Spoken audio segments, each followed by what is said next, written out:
Hello बच्चों, नमस्कार। मैं जितेंद्र आप लोग का अपना यूट्यूब चैनल अध्ययन गुरु में स्वागत करता हूं। बच्चों, हम लोग पढ़ रहे हैं क्लास 10 इतिहास में पहला चैप्टर यूरोप में राष्ट्रवाद का उदय। इसी चैप्टर के अंतर्गत एक टॉपिक है कि यूरोप में एक समय ऐसा था कि क्रांतियों का युग भी कहा जाता है, और यह समय जो है 1830 से लेकर के 1848 ईस्वी तक माना जाता है। तो यह क्रांतियों का जो युग है यह शुरू होता है एक बार पुनः निरंकुश राजतंत्र की स्थापना के बाद, जब 1815 ईस्वी में नेपोलियन बोनापार्ट वाटरलू के मैदान में हार जाते हैं। उन्हें सेंट हेलेना द्वीप पर जो है भेज दिया जाता है। इसके बाद पूरे यूरोप में एक निरंकुश राजतंत्र की सख्ती से स्थापना होती है। यदि कोई भी उदारवादी या राष्ट्रवादी इसका विरोध करता हुआ मिल जाता था तो उसे जो है कड़ा से कड़ा जो है दंड दिया जाता था, यहाँ तक कि मृत्युदंड देने का भी प्रावधान था। यानी पूरे यूरोप में सख्ती से निरंकुश राजतंत्र की स्थापना होती है। 1815 के बाद के वर्षों में दमन के भय से अनेक उदारवादी और राष्ट्रवादियों को भूमिगत कर दिया गया। तो 1815 के बाद यानी 1815 में जब नेपोलियन हारा, इसके बाद जितने भी उदारवादी थे और राष्ट्रवादी थे इन सभी को भूमिगत कर दिया गया, यानी छिपा दिया गया या फिर यह आंदोलन करना छोड़ दिए थे। बहुत सारे यूरोपीय राज्यों में क्रांतिकारियों को प्रशिक्षण देने और विचारों का प्रसार करने के लिए गुप्त संगठन उभर के आए। तो जैसा कि हम अभी पिछले दिनों में हमने आपको एक टॉपिक पढ़ाया था इटली का एकीकरण, उसी से संबंधित ये टॉपिक है। और आगे चलकर जर्मनी का भी एकीकरण पढ़ाया था, तो इन दोनों से मिलता जुलता एक टॉपिक बनेगा। तो जैसा कि जो यूरोप में क्रांतिकारी थे उनको प्रशिक्षण देने के लिए कई गुप्त संगठन बनाए गए। उस समय क्रांतिकारी होने का मतलब राजतंत्रीय व्यवस्थाओं का विरोध करने से था, जो वियना कांग्रेस के बाद स्थापित की गई थी। तो वियना कांग्रेस सन 1815 में जो भी निर्णय लिया गया था, जो भी शर्तें अपनाई गई थी, यदि कोई भी क्रांतिकारी अगर उस समय इसका विरोध करता तो ये माना जाता था कि वह राजतंत्रीय व्यवस्था का विरोध कर रहा है। इसीलिए सभी क्रांतिकारियों को, सभी उदारवादियों को भूमिगत कर दिया गया था, छिपा दिया गया था। साथ ही स्वतंत्रता और मुक्ति के लिए प्रतिबद्ध होना और संघर्ष करना क्रांतिकारी होने के लिए ज़रूरी था। यदि कोई भी इंसान कहता मुझे स्वतंत्र होना है, या फिर कहता कि हमारे लिए कुछ संविधान का जो है प्रावधान होना चाहिए, तो यदि ऐसा कोई संघर्ष हो रहा है तो माना जाता था कि वह जो है क्रांतिकारी है। ज़्यादातर क्रांतिकारी राष्ट्र राज्यों की स्थापना की आज़ादी के इस संघर्ष का अनिवार्य हिस्सा मानते थे। अधिकांश क्रांतिकारियों का ये मानना था कि जो राष्ट्र राज्य की स्थापना हुई है इसमें आज़ादी होनी चाहिए, आज़ादी एक महत्वपूर्ण हिस्सा होना चाहिए। जबकि आपको एक वक्तव्य पता होगा कि नेपोलियन बोनापार्ट ने कहा था कि फ्रांस की जनता समानता चाहती है, स्वतंत्रता नहीं चाहती है। परंतु वियना कांग्रेस के बाद लोगों को ये समझ में आ गया था कि नहीं, स्वतंत्रता भी एक अहम मुद्दा होता है किसी भी इंसान के लिए। ऐसे ही वह व्यक्ति था इटली का क्रांतिकारी जुसेपे मेज़नी, जिसको मेज़नी के नाम से भी जाना जाता है। तो इटली का एक व्यक्ति है जुसेपे मेज़नी। उसका जन्म सन 1807 में जेनेवा में हुआ था और वह कार्बोनरी के गुप्त संगठन का सदस्य बन गया था। कार्बोनरी है यह एक संस्था है जो कोयला खदानों में काम करने वाले मजदूर होते थे, उनकी सहायता से जो है ये बना हुआ था एक संगठन। और इसमें जो है इन्होंने ही वहाँ पे एक तिरंगे झंडे का भी उपयोग किया था, जो बाद में वहाँ की क्रांति के लिए बहुत महत्वपूर्ण हिस्सा बना। 24 साल की युवावस्था में लिगुरिया में क्रांति करने के लिए उसे बहिष्कृत कर दिया गया।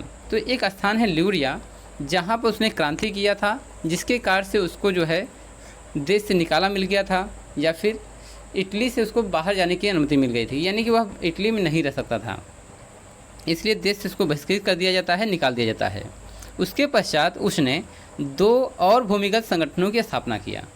तो यहाँ पर ही मेज़नी नहीं रुका, उसने 2 संगठन और बनाए। पहला संगठन था मार्सेई में, जिसका नाम था यंग इटली। तो पूछा जाता है यंग इटली को किस लिए बनाया था, यंग इटली की स्थापना किसने किया था, तो आपको नाम याद रखना है, जुसेपे मेज़नी ने। और दूसरा उसने बर्न में यंग यूरोप की स्थापना किया था। तो यंग यूरोप यानी पूरे यूरोप के लिए, और एक संगठन का नाम बनाया था यंग इटली, जिसमें इटली के लिए जो है कार्यकर्ता काम करते थे, जिसके सदस्य पोलैंड, फ्रांस, इटली और जर्मनी राज्यों में समान विचार रखने वाले युवा थे। तो जो भी यंग इटली या यंग यूरोप में हिस्सा लेता था वो सभी फ्रांस, पोलैंड और जर्मनी राज्यों के प्रमुख युवा जो है इसमें भाग लेते थे। मेस्नी का विश्वास था कि ईश्वर की मर्जी के अनुसार, यानी ईश्वर के अनुसार ही राष्ट्र ही मनुष्य की प्राकृतिक है।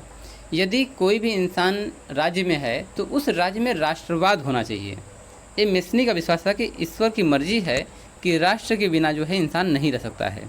अतः इटली छोटे राज्यों और प्रदेशों के पैबंदों की तरह नहीं रह सकता है। उसे जोड़कर राष्ट्रों के व्यापक संगठन के अंदर एकीकृत गणतंत्र बनना चाहिए। तो मेस्नी का विश्वास था कि इटली जो कई खंडों में बटा हुआ है, मुख्यतः 7 माना था कि जो है एक 13 भागों में डिवाइड था, तो सभी को जोड़ करके एकीकृत करना ही उसका लक्ष्य था। यह एकीकरण ही इटली की मुक्ति का आधार हो सकता था। इसके इस मॉडल पर की देखा देखी जर्मनी, फ्रांस, स्विट्ज़रलैंड और पोलैंड में गुप्त संगठन कायम किए गए। तो मेस्नी को ही देख करके जर्मनी में, फ्रांस में, स्विट्ज़रलैंड में और पोलैंड में गुप्त संगठन बनाए गए, जिससे कि निरंकुश राजतंत्र का जो है विरोध हो सके। मेस्नी द्वारा राजतंत्र का घोर विरोध करके और प्रजातांत्रिक गणतंत्रों के अपने स्वप्न से मेस्नी ने रूढ़िवादियों को हरा दिया। अब मेस्नी का यही विचार था कि लोकतंत्र कायम होना चाहिए, रूढ़िवादी जो सत्ता है इसका जो है हस्तांतरण होना चाहिए, उसको हटा देना चाहिए, इसका सपना था। मेटरनिक जो ऑस्ट्रिया का चांसलर था, उसने कहा है कि हमारी सामाजिक व्यवस्था का सबसे खतरनाक दुश्मन जो है वो मेस्नी है। तो देखिए, मेटरनिक जो है निरंकुश राजतंत्र का एक तरह से संस्थापक था। इसी के ही निगरानी में नेपोलियन बोनापार्ट की पराजय हुई थी। तो मेटरनिक जो है यूरोप में फिर से निरंकुश राजतंत्र की स्थापना करवाता है। जब उसने ये बात कहा कि जो मेस्नी है वह हमारी व्यवस्था यानी निरंकुश राजतंत्र का सबसे बड़ा दुश्मन है, तो लोगों ने विश्वास किया कि हाँ, इस मेस्नी को जो है देश से बाहर निकाल देना चाहिए। अब देखते हैं जो हमारा महत्वपूर्ण टॉपिक आज का है, क्रांतियों का युग। तो सन 1815 में वियना कांग्रेस होता है, उसमें निरंकुश राजतंत्र की स्थापना होती है। तो 15 सालों के बाद सन 1830, इसके बीच में भी बहुत सारे गुप्त संगठन बनाए गए थे, परंतु वह सामने नहीं आ रहे थे। परंतु 1830 में अचानक जो है क्रांति फिर से जो है दम पकड़ती है और यह निरंतर यानी कि 18 सालों तक कार्य करती है। जैसे जैसे रूढ़िवादी व्यवस्थाओं ने अपनी ताकत को और मजबूत बनाने की कोशिश की, यूरोप के अनेक क्षेत्रों में उदारवाद और राष्ट्रवाद को क्रांति से जोड़कर देखा जाने लगा। तो जैसे जैसे सन 1815 के बाद रूढ़िवादी व्यवस्थाओं ने अपनी ताकत पकड़ी, मजबूत बनाई जड़ें, तो लोगों ने माना कि यदि ऐसे ही बढ़ता रहा तो पूरा यूरोप एक दिन गुलाम हो जाएगा, जिसके कारण से वहाँ पर क्रांति होना असंभावी हो गया था। इटली और जर्मनी के राज्य, अब इटली जर्मनी के राज्य, जबकि जर्मनी जो है 39 भागों में टूटा हुआ था, इटली मुख्यतः 7 भागों में टूटा हुआ था। ऑटोमन साम्राज्य के सूबे, ऑटोमन साम्राज्य में एक सूबा आता था जिसको हम ग्रीस कह सकते हैं, ठीक है, ग्रीस। आयरलैंड और पोलैंड ऐसे ही कुछ क्षेत्र थे जो किसी और के कंट्रोल में हुआ करते थे, निरंकुश राजतंत्र के कंट्रोल में हुआ करते थे। इन क्रांतियों का नेतृत्व उदारवादी राष्ट्रवादियों ने किया, जो शिक्षित मध्यवर्गीय विशिष्ट लोग थे, जिसमें प्रोफेसर थे, स्कूल के अध्यापक थे, क्लर्क थे, वाणिज्य व्यापार करने वाले लोग थे और मध्य वर्गों के लोग शामिल थे। तो क्रांतियों के युग में सन 1830 और 48 के बीच में जितने लोग भी क्रांति में बढ़ चढ़ के हिस्सा ले रहे थे वह मिडिल परिवार के लोग आते थे, जिसमें अध्यापक, प्रोफेसर, वाणिज्य के क्षेत्र में व्यापारी और क्लर्क आदि जो है इसमें सम्मिलित होते थे। प्रथम विद्रोह फ्रांस में, तो पहला विद्रोह होता है फ्रांस में जुलाई 1830 में, जिसमें बार्बन राजा, जिन्हें 1815 के बाद हुई रूढ़िवादी प्रक्रिया के दौरान सत्ता में बहाल किया गया था, उन्हें अब उदारवादी क्रांतियों ने उखाड़ फेंका। तो जैसे ही 1830 आता है, जुलाई के महीने में एक क्रांति होती है और जो लुई 16वां के वंशज थे उन्हीं में से एक को जो है राजा बनाया गया था। तो वहाँ पर क्रांतिकारियों ने उस व्यवस्था को उखाड़ फेंका, जो रूढ़िवादी जो है अपनी व्यवस्था थोप रहे थे लोगों में, उनको जो है जड़ से ख़त्म करने का प्रयास किया गया। उनकी जगह पर एक संवैधानिक स्थापना किया गया जिसका अध्यक्ष लुई फिलिप था। अब लुई फिलिप के नियंत्रण में एक राजतंत्र की व्यवस्था की जाती है, जिसमें माना जाता है कि राज परिवार तो राज करेगा ही, परंतु संवैधानिक राजतंत्र होगा जो संविधान के हिसाब से चलेगा। मेटरनिख ने एक बार यह टिप्पणी किया था कि जब फ्रांस छींकता है तो बाकी यूरोप को सर्दी जुकाम हो जाता है। इसका कहने का मतलब यह था कि मेटरनिख जो था वह ऑस्ट्रिया का था, ऑस्ट्रिया। तो ये ऑस्ट्रिया और फ्रांस में हमेशा जो है युद्ध की स्थिति बनी रहती थी। तो बात है कि जब भी फ्रांस में कुछ भी होता था तो पूरे यूरोप में हलचल हो जाती थी। ये इसी कथन को इसने अपने भाषा में कहा था कि जब फ्रांस छींकता है तो पूरे यूरोप को सर्दी जुकाम हो जाता है, मतलब कि पूरा यूरोप जो है प्रभावित हो जाता है। जुलाई क्रांति से ब्रसेल्स में भी विद्रोह भड़क गया। अब यहाँ पर ब्रसेल्स जो है नीदरलैंड का जो है हिस्सा हुआ करता था, यूनाइटेड किंगडम ऑफ नीदरलैंड का हिस्सा था। जैसे ही जुलाई में फ्रांस में जो है एक क्रांति होती है, उसी समय वहाँ पर विद्रोह भड़क गया और ब्रसेल्स जो है यूनाइटेड किंगडम ऑफ नीदरलैंड से अलग हो गया।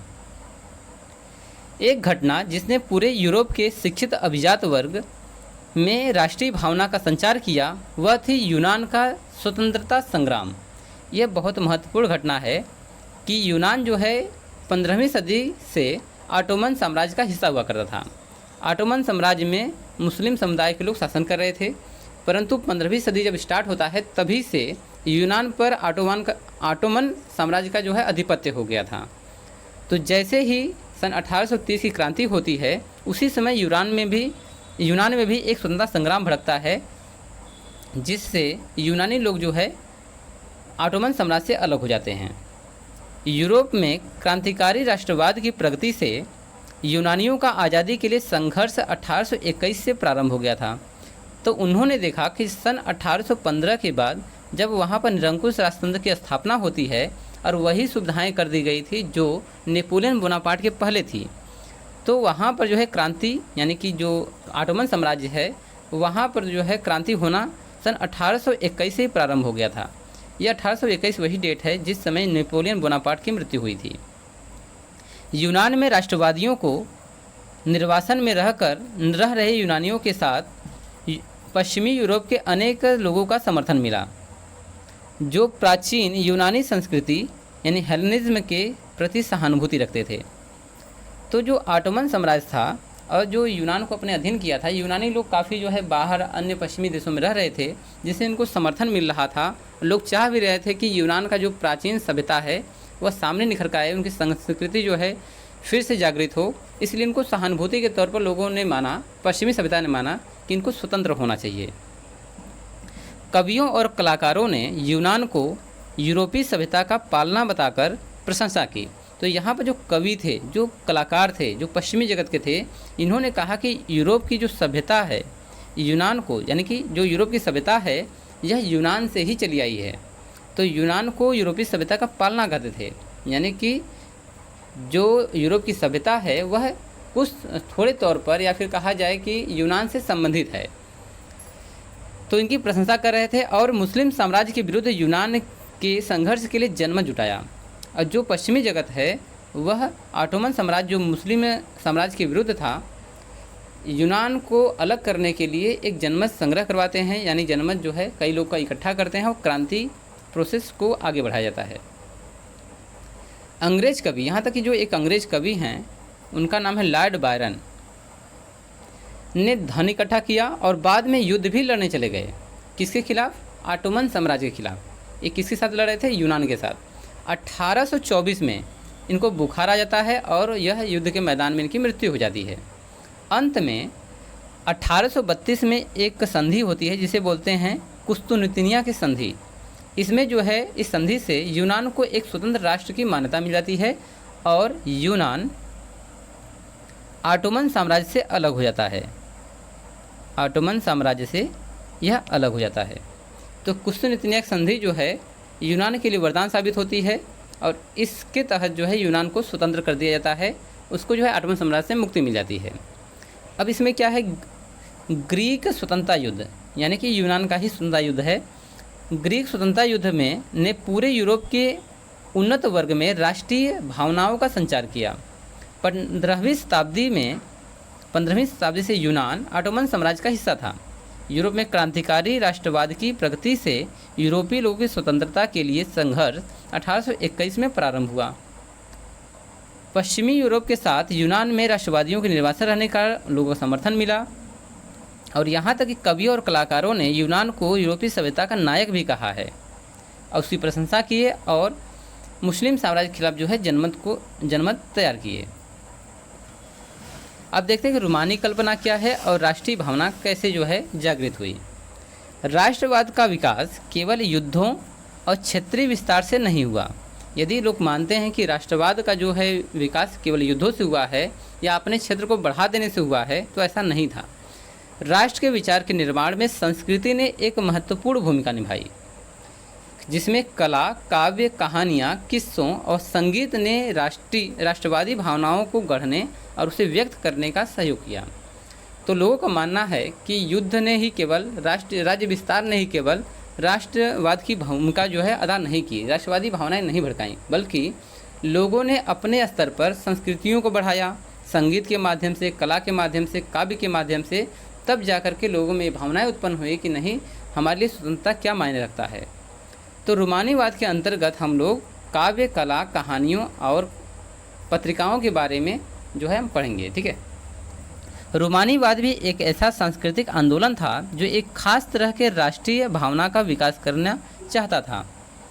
आमतौर पर रूमानी कलाकारों और कवियों ने तर्क, वितर्क और विज्ञान के महिमा मंडन की आलोचना की और उनकी जगह भावनाओं, अंतर्दृष्टि और रहस्यवादी भावनाओं पर जोर दिया। तो रूमानीवाद यानी कि अपने लेखन के माध्यम से, अपने कवि के माध्यम से, अपनी कहानी के माध्यम से जो है लोगों में एक तरह से महिमा मनन करके उनके प्राचीन पूर्वजों के बारे में कहानियाँ सुना करके, जो रियल कहानियाँ होती थी, वहाँ के लोगों में जो है भावनाओं को जो है उन्हें जागृत किया। तब जाकर के उनके अंदर राष्ट्रीय भावना उत्पन्न हुई। उनका प्रयास था, और किनका, जो कवि थे, जो कहानियाँ लिखते थे, जो कलाकार थे, उनका प्रयास था कि एक साझा सामूहिक विरासत की अनुभूति और एक साझा सांस्कृतिक अतीत को राष्ट्र का आधार बनाया जाए। उनका मानना था कि जो राष्ट्र के प्राचीन गौरव हैं उनको फिर से आधार बना करके क्रांति की जाए या राष्ट्रवाद की भावना को लोगों को बताई जाए। जर्मन दार्शनिक योहान गॉटफ्रीड एक जर्मन दार्शनिक हैं। जैसे रूमानी चिंतकों ने दावा किया है कि सच्ची जर्मनी संस्कृति उसके आम लोगों में नहीं थी। राष्ट्र की सच्ची आत्मा लोकगीतों, जन काव्यों और लोक नृत्यों से प्रकट होती थी। इसलिए लोक संस्कृति के इन स्वरूपों को एकत्र और अंकित करना राष्ट्र के निर्माण की परियोजना के लिए आवश्यक था। देखिए, जब हम जर्मनी का जो है एकीकरण पढ़ते हैं तो वहाँ पर ये माना जाता है कि जो जर्मनी का एकीकरण हुआ वह इटली की तरह नहीं हुआ है। जर्मनी भले ही 39 खंडों में बटा हुआ था, परंतु वहाँ के जो रहने वाले लोग थे वह जर्मनवासी थे, उनकी भाषाएँ जर्मनी थी, उनके जो प्राचीन गौरव थे वो सेम थे। तो लोगों ने इकट्ठा किया और वहाँ के अशिक्षित लोगों को इसके बारे में बताया, जिससे कि उनके अंदर राष्ट्र भावना उत्पन्न हुई। स्थानीय बोलियों पर बल और स्थानीय लोक साहित्य को एकत्र करने का उद्देश्य केवल प्राचीन राष्ट्रीय भावना को वापस लाना नहीं था, बल्कि आधुनिक राष्ट्रीय संदेश को ज़्यादा लोगों तक पहुंचाना था, जिससे वे अधिकांश निरक्षर थे। देखिए, कोई अगर निरक्षर है तो ऐसे व्यक्ति को प्राचीन जो है, जो पुराने समय में जो लोकगीत हुआ करते थे उनको पसंद आते थे। आज के भी समाज में बहुत सारे लोग रहते हैं और हर लोग को जो है अलग अलग जो है गीत, संगीत, लोकगीत आदि पसंद आते हैं। तो उनका मानना था कि यदि जिसको जो पसंद आ रहा है, जो बातें उनको समझ में आ रही हैं, उसी आधार पर उनको जो है समझाया जाए कि स्वतंत्रता क्या होता है और लोगों के अंदर राष्ट्रीय भावना को उत्पन्न किया जाए, जिससे कि उनको कला मंचन के द्वारा, काव्य के द्वारा, कहानियों के माध्यम से लोगों ने बताया, जिससे कि वो निरक्षर लोग जो है फिर से उनके अंदर जो है राष्ट्रीय भावना उत्पन्न हो सके। यह खास तौर पर पोलैंड पर लागू होता था। तो पोलैंड पर क्यों लागू हुआ? क्योंकि पोलैंड पर रूस का जो है आधिपत्य था, जिसका 18वीं सदी के अंत में रूस, प्रशा और ऑस्ट्रिया जैसी बड़ी शक्तियों ने विभाजन कर दिया था। देखिए, यहाँ पोलैंड का विभाजन करने में 3 लोगों का हाथ है, रूस का, प्रशा का, ऑस्ट्रिया का। तो वहाँ के लोकगीतों में खास तौर पर ऐसी बातें होती थी। यद्यपि पोलैंड अब स्वतंत्र भूक्षेत्र नहीं था, किंतु संगीत और भाषा के जरिए राष्ट्रीय भावना जीवित रखी गई। मसलन कैरोल कुर्स्पिस्की ने राष्ट्रीय संघर्ष का अपने ऑपेरा एक गान जो है पद्धति है और संगीत से गुणगान किया, और पोलेनेस और माजुरका जैसे लोक नृत्यों को राष्ट्रीय प्रतीकों में बदल दिया गया। जैसा कि माना गया है कि जो पोलैंड के कोरेल कुर्पिस्की हैं, उन्होंने अपने ऑपेरा के माध्यम से, अपने संगीत के माध्यम से वहाँ के लोगों के अंदर जो है राष्ट्र की भावना जागृत रखी और लोगों ने नृत्य के माध्यम से, अब नृत्यों का जो नाम है वो है पोलेनेस और माजुरका, ये उनका नृत्य है, इनको राष्ट्रीय प्रतीक में बदल दिया गया कि ये हमारे राष्ट्रीय प्रतीक हैं, हमारी धरोहर हैं। भाषा ने भी राष्ट्रीय भावनाओं के विकास में एक महत्वपूर्ण भूमिका निभाई। देखिए, भाषाएं जो होती हैं बहुत महत्वपूर्ण होती हैं।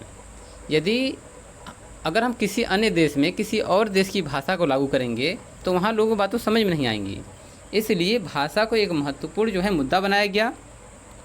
रूसी कब्जे के बाद पोलिश भाषा में जो पोलैंड में भाषा बोली जाती थी उसका नाम पोलिश है, बलपूर्वक रूसी भाषा में जबरन लादा गया। मतलब कि जब जो पोलिश भाषा है वह वहाँ के स्कूलों में पढ़ाई जाती थी, जब रूस का कब्जा होता है तो रूस की भाषा जो है वहाँ के स्कूलों में बलपूर्वक जो है चलाई जाने लगी, जिससे कि लोगों को पता चले कि रूस कितना बड़ा देश है, रूस कितना खतरनाक है, उनके माइंड में जो भरा जाने लगा। और जो वहाँ की मूल भाषा थी पोलिश, उसको हटा दिया गया।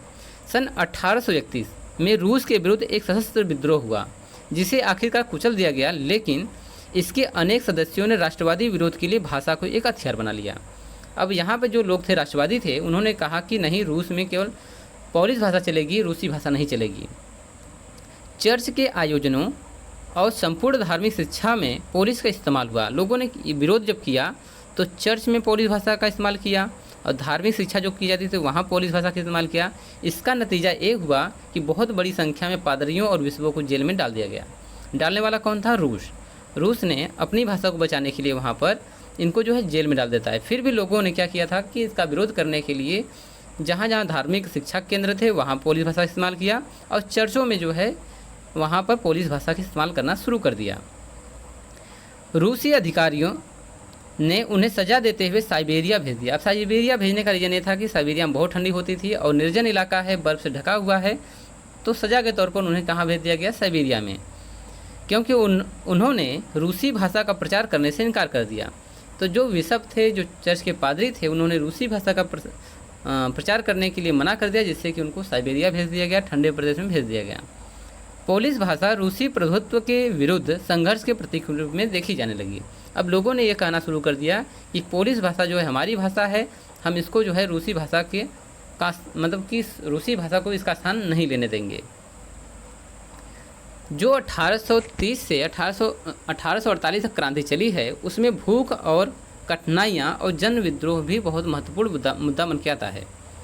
सन 1830 का दशक यूरोप में भारी कठिनाई को लेकर आया, जिसमें 19वीं सदी के प्रथम भाग में, 19वीं सदी का मतलब है सन 1801 से लेकर के 1900 तक 19वीं सदी कहा जाता है।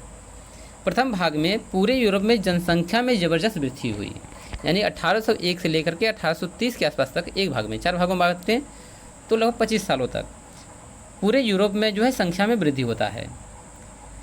ज़्यादातर देशों में नौकरी ढूंढने वालों लोगों की तादाद उपलब्ध रोजगार से बहुत अधिक थी। रोजगार कम थे, लोग ज़्यादा थे, तो यह समस्या थी बेरोजगारी की। ग्रामीण क्षेत्रों की आबादी, अतिरिक्त जो आबादी थी वह शहर जाकर भीड़ भरी बस्तियों में रहने लगी। अब जो ग्रामीण क्षेत्र में जो लोग थे जिनके पास कोई काम नहीं था, वह शहर जाकर के एक जगह रहने लगे, यानी कि भीड़ थी वहाँ पर पहले से और फिर जाकर के वहाँ पर रहने लगे, तो बहुत ज़्यादा भीड़ हो गई। नगरों के लघु उत्पादकों, जो नगर थे, उनके जो छोटे छोटे उत्पादक थे, जो कंपनी वाले थे, अक्सर इंग्लैंड से आयातित मशीन से बने सस्ते कपड़े की कड़ी प्रतिस्पर्धा का सामना करना पड़ा था। देखिए, जो यूरोप में, इंग्लैंड में मशीनों से कपड़े बन रहे थे, सस्ते बन रहे थे, जिसके कारण से पूरे यूरोप में जो है कपड़े सस्ते बिक रहे थे। जो कपड़े इंग्लैंड से बने हुए थे वो सस्ते बिक रहे थे। बाकी जो वहाँ के छोटे उद्योगकर्मी थे, जिनके पास मशीनें नहीं थी, हाथ से बनाने में लेबर खर्च ज़्यादा आता था, तो उनके कपड़े महंगे होते थे, जिसके कारण से बेरोजगारी वहाँ बढ़ती जा रही थी। यही बेरोजगारी इंडिया में भी लागू हुई थी। चलिए, नेक्स्ट पार्ट में हम इसको पढ़ेंगे कि भारत इससे प्रभावित कैसे हुआ था। तो इंग्लैंड में औद्योगिकरण का स्तर महाद्वीप में सबसे ऊंचा था। तो यूरोप महाद्वीप में इंग्लैंड में जो औद्योगिकरण हुआ था उसका स्तर काफ़ी ऊंचा था। वहाँ कपड़े जो है बहुत बल्क मात्रा में बनाए जा रहे थे। महाद्वीप को यह प्रतिस्पर्धा कपड़ा उद्योग में ज़्यादा झेलनी पड़ रही थी, क्योंकि उसका उत्पादन मुख्यतः घरों और छोटे कारखानों में होता था और केवल आंशिक रूप से मशीनीकृत था। तो पूरे यूरोप में इंग्लैंड को छोड़ करके जितने भी कर्मचारी थे, जितने भी उद्योगकर्मी थे, उनकी यहाँ या तो कपड़े हाथ से बुने जाते थे या छोटी मोटी मशीनों से बुने जाते थे। परंतु इंग्लैंड में यह बल्क मात्रा में मशीनों से बनते थे, जिसके कारण से इंग्लैंड के रेट सस्ते थे और अन्य जगहों के, यूरोप के अन्य जगहों के जो मतलब हाथ से बुने हुए कपड़े थे वो महंगे बिक रहे थे, जिसके कारण से उनको प्रतिस्पर्धा झेलनी पड़ी और इसमें फेल हो गए, जिससे अर्थव्यवस्था वहाँ की डगमगा गई थी। लोग बेरोजगार होने लगे थे। यूरोप के उन इलाकों में जहाँ कुलीन वर्ग अभी भी सत्ता में था, कृषि सामंती शुल्कों और जिम्मेदारियों के बोझ तले दबे हुए थे। यूरोप में ऐसा नहीं है कि सन 1830 के बाद जो है वहाँ पर हर जगह लोकतंत्र छा गया था, ऐसा नहीं था। परंतु जहाँ पर कुलीन वर्गों का अभी भी आधिपत्य था, वहाँ के कृषि सामंत शुल्क जिम्मेदारियाँ तमाम तरह से जो है वो दबे हुए थे। खाने पीने की चीज़ों के मूल्य में बढ़ने या किसी वर्ष फसल के खराब होने के शहर और गाँव में व्यापक गरीबी फैल जाती थी। यदि किसी वर्ष जो है फसल खराब हो गई या फिर कोई वस्तु जो है कोई फसल पूरी तरह से टोटली डिस्ट्रॉय हो गई, तो वहाँ के जो शहर या गांव के लोग रहने वाले थे वो महंगाई के माध्यम से या महंगाई से पूरी तरह से अस्त व्यस्त हो जाते थे। गरीबी जो है व्याप्त हो जाती थी, पूरी तरह जो है लोग खाने के लिए तरस जाते थे। ऐसा 1848 में एक वर्ष था। तो 1848 में एक ऐसा वर्ष था, खाने पीने की चीज़ों में कमी और व्यापक बेरोजगारी से पेरिस के लोग सड़कों पर उतर आए।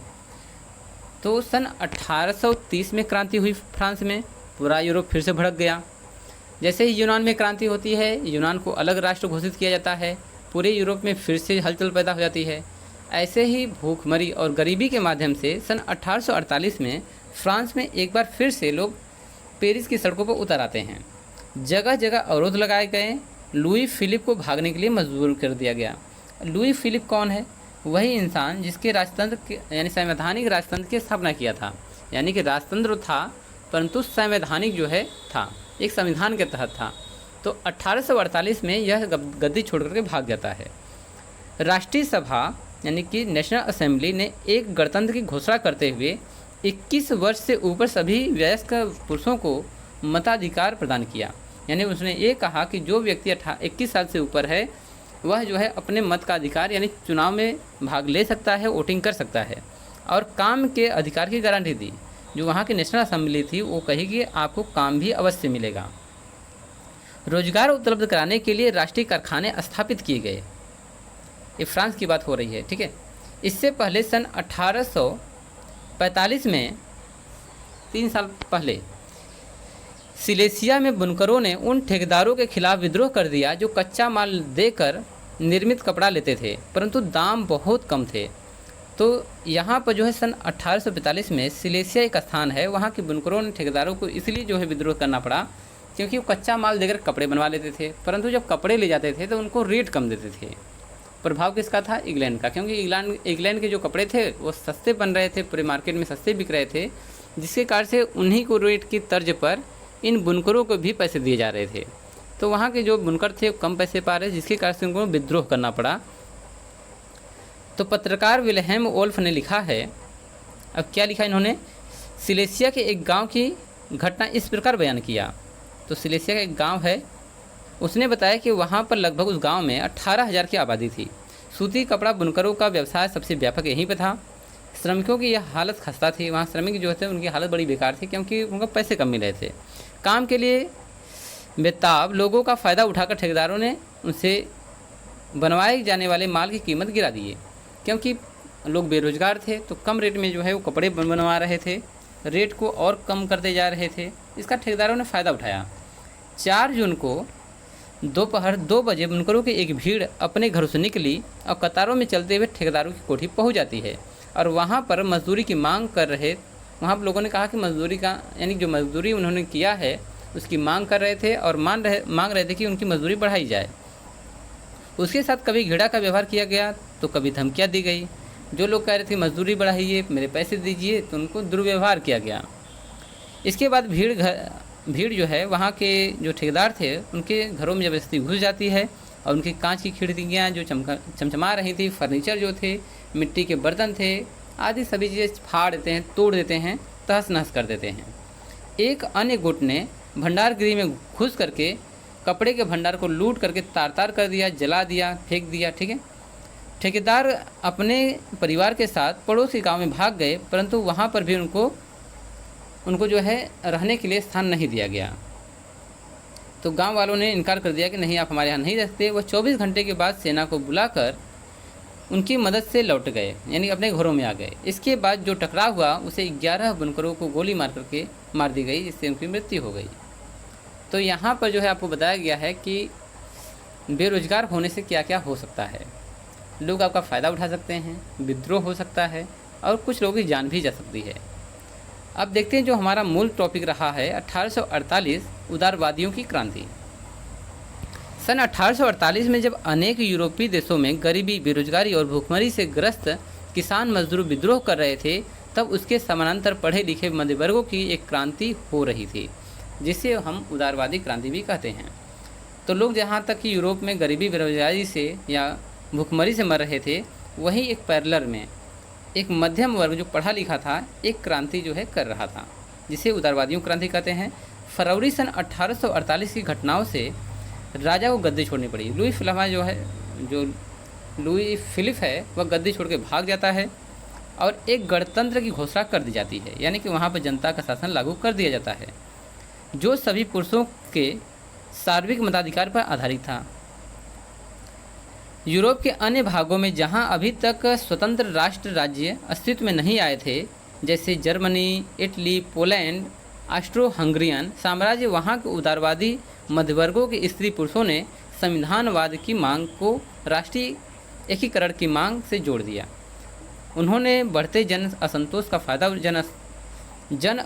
फ़ायदा उठाया और एक राष्ट्र राज्य के निर्माण की मांग को आगे बढ़ाया। तो जैसा कि लोगों ने इस क्रांति को अलग ढंग से लिया, 1848 जो क्रांति हुई, तो खासतौर पर इटली, पोलैंड और ऑस्ट्रिया हंगरी और जर्मनी के लोगों ने कहा कि हमारे लिए एक राष्ट्र के लिए संविधान की मांग होनी चाहिए, एक संविधान बनना चाहिए, लोगों को गणतंत्र स्थापित करना चाहिए, ऐसी जो है उन्होंने मांग की। यह राष्ट्र राज्य संविधान, प्रेस की स्वतंत्रता और संगठन बनाने की आज़ादी जैसे संसदीय सिद्धांतों पर आधारित था। तो जैसा कि हम जानते हैं कि इटली में, जर्मनी में, वहाँ पर लोगों ने मांग किया कि हमारे राज्य के लिए एक संविधान होना चाहिए, प्रेस की स्वतंत्रता होनी चाहिए और संगठन बनाने की आज़ादी होनी चाहिए, ऐसे लोग मांग कर रहे थे। जर्मन इलाकों में बड़ी संख्या में राजनीतिक संगठनों ने फ्रैंकफर्ट शहर में मिल रही एक सर्व जर्मन नेशनल असेंबली के पक्ष में मतदान का फैसला किया।